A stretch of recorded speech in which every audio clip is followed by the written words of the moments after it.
ভাই কানে ব্যথার জন্য ডাক্তার দেখাতে গেছিলাম, ঠিক আছে? তো ডাক্তার তো দেখালাম, দেখানো হলো, কান ঠিক আছে।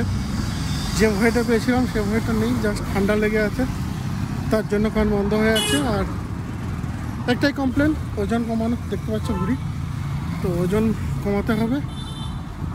আর দ্বিতীয়ত হচ্ছে ওষুধ দিল, 500 টাকা মতো ওষুধ কিনলাম, দুটো ওষুধে।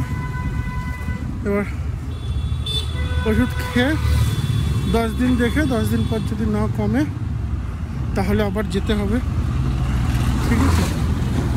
আজকে ডিউটি থেকে তাড়াতাড়ি বেরিয়েছি ডাক্তার দেখানোর জন্য।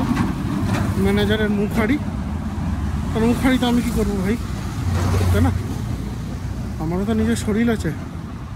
আমাদের লেজ কাটের ম্যানেজার মানুষের শরীরকে না শরীর বলে মনে করে না, এটা হচ্ছে লেজ কাটের ট্রুথ, সত্য একদম।